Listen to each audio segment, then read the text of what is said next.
Ընտրություններից 2 շաբաթ առաջ այս ամեն ինչը տեղի ունեցավ, ինչու Փաշինյանը այս ժամանակ հիշեց, որ միգուցե նման դեպք է եղել։ Դե բնականաբար, որովհետև Նիկոլ Փաշինյանը հոգեվարքի մեջ է ընկել, դրա համար էլ իր այս ջղաձգումները այսպիսի սուր բնույթ են ստացել, որովհետև ամենօրյա ռեժիմով ինքը հարցումների արդյունքները ստանում է եւ բոլորիցս շատ լավ է տիրապետում իրավիճակին, այսինքն գիտի, որ հավաքական ընդդիմությունը հունիսի 7-ի ընտրություններում հաղթում է, ինքը խայտառակ ձևով պարտվում է, դրա համար էլ այսպիսի ռեպրեսիվ եւ անօրինական միջոցների է դիմում ու այս ճանապարհով փորձում է խոչընդոտել հիմնական ընդդիմադիրների գործունեությունը, որովհետև հիմա մենք քարոզարշավի մեջ լինելու փոխարեն զբաղված ենք այսպիսի մարազմային գործողություններով,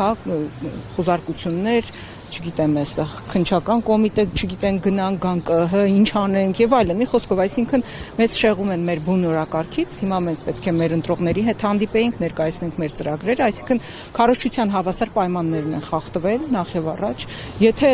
պարոն Թևանյանին ձերբակալելու որոշում կայացնեն եւ փաստորեն զրկեն ազատությունից, ստացվում է նաեւ, որ մրցակից ուժերի երկրորդ համարին իրենք նաեւ զրկում են իր քարոզչությունը հավասար պայմաններում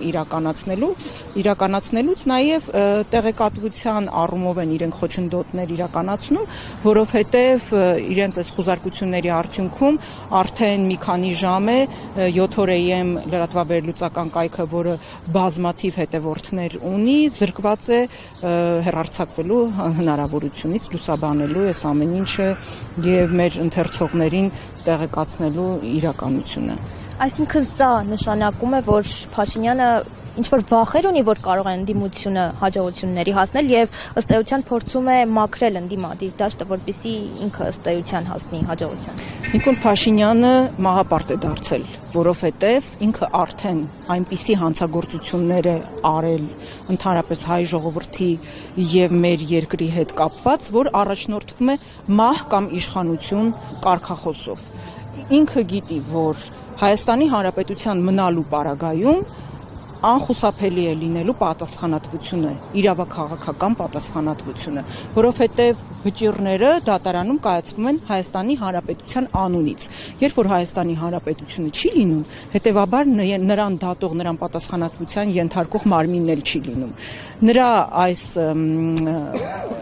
մտածելակերպը շատ պարզ է, որովհետև ինքը հրահանգում է ԱԱԾ-ին եւ քննչական կոմիտեին դավաճաններ փնտրել, բայց թիվ 1 եւ գլխավոր դավաճանը հենց ինքն է, որովհետեւ ինքն է սպասարկում թուրք-ադրբեջանական օրակարգը, ինքն է 2022 թվականի հոկտեմբերի 6-ին Պրահայում դավաճանաբար Արցախը հանձնել Ադրբեջանին, իր գործողությունների կամ անգործության արդյունքում են, որ այս պահին Հայաստանի ինքնիշխան տարածքում ադրբեջանական զորքերը նստած են, ինքն է արդեն նախապես անոնս անում, որ